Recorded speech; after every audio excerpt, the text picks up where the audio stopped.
Well, we had an off-topic request for this show, so I might as well get to it, so to speak. Someone had asked me about the custom vans of the 70s and 80s. And what do I know about this? Well, I was involved to a certain extent. Actually, a bigger extent later on. But anyway, started with me basically wheeling and dealing. And when you're wheeling and dealing, you pretty much need a good-sized vehicle. Well, I started off, like I said, with 8-track tapes, and you could probably fit 100 8-track tapes or more in the trunk of a car. But when you get onto other stuff, you need a bigger vehicle.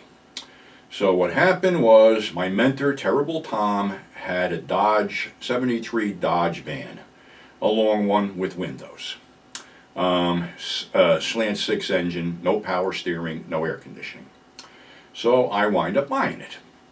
So I didn't really trick it out that much in the beginning. I basically just put a bench seat in that I could basically sleep on when I went down to Englishtown. AM, FM, 8-track player at that point, shit like that. So I really didn't go to any big extent at that point to trick it out. Well, I was doing this flea market in Orange, New Jersey called Big Maxie's, and it was indoors. And we were leaving one afternoon, and I go out, and somebody goes, well, where'd you park your van? I said, over there, and the van wasn't there. Somebody robbed the fucking van with everything in it. So with the insurance companies, it takes 30 days to pay off.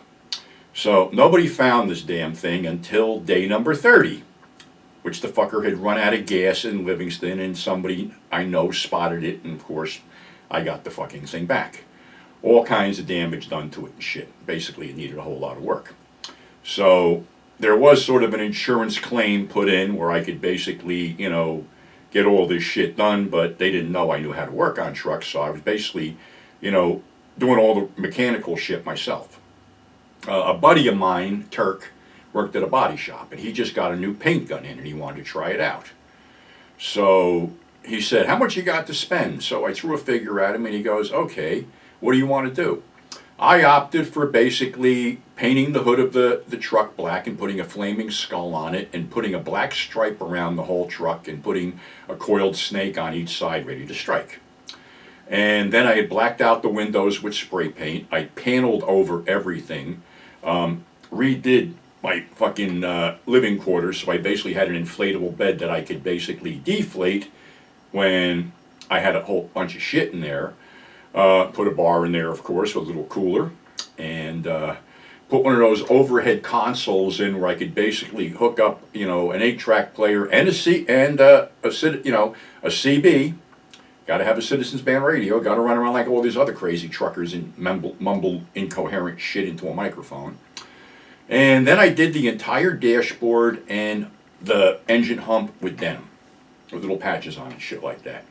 So yeah, it was cool and eventually, attracted too much attention.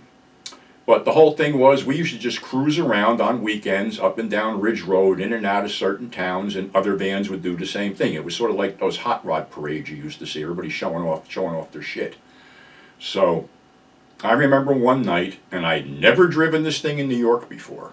I've driven a car in, but never this. Somebody goes, let's go into the city, and I'm like, I never drove this fucking truck in the city. He goes, well, tonight's going to be the night. So we're all fucked up on weed and smoking our asses off. We go through the Lincoln Tunnel and start cruising the city. And the hookers and the pimps were like, holy shit, this is fucking cool. I got flagged down a couple times by a couple pimps that wanted to check out the ride and stuff, and it was all fucking cool. So after doing that one little stunt, we were always over there cruising around. And, that's basically what we did on weekends, cruised around. We used to go over to the New York custom car, van, and hot rod show and get ideas for the trucks, and you'd meet people over there. Matter of fact, there was a bookstore almost toward the end of 8th Avenue where I would stop in and get a blowjob. And one of the people that I got involved with actually read my first book and saw me on Facebook and remembered me, and we keep in touch today. So it's amazing what a blowjob can do. But as for the demise of that truck, well, it sort of got beat to shit. Sort of was falling apart. I wound up trading it in, and at that point, I needed a work van. Fun and games were over. We're in the mid 80s and shit, and I needed a work truck, so I basically had, got whatever I could get for this. Because one thing about me and vehicles I've used, I've never gotten more than five. Actually, my last vehicle, I got $600 in a trade-in. I mean, I run them into the ground. They always ran well. They always were mechanically kept up, but the exterior wasn't because I didn't give a shit. So, yeah, so, I traded in, got something else, and, they became work trucks. But that was a whole era back then. It must have lasted about maybe 7, 8 years of people customizing vans. And, I blocked out the rear windows, I forgot to say, because they sold these kits where basically it looked like a mural on the back windows, but it was actually a screen so you could see through it. And a lot of people put that vent up on the roof, to vent air out of and shit like that, and which was pretty good for my truck because it didn't have any air conditioning. But one thing about those vents, and you had to remember, is your fucking truck's roof flexed. So no matter how much sealant you put up there to keep it from leaking, every 3 or 4 months you'd have to go up there and reseal it because it would work itself loose and you'd be laying in the back sleeping and it'd start raining and all of a sudden water would be dripping on your head. So that's my experience with the custom, vans and stuff like that. Took them to drive-ins, did a lot of stuff with them, but in the end, like I said, needed a work truck.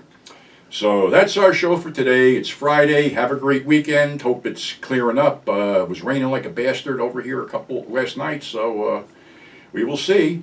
But anyway, stay safe. Thanks for subscribing. Thanks for tuning in, and we'll catch you on the flip side.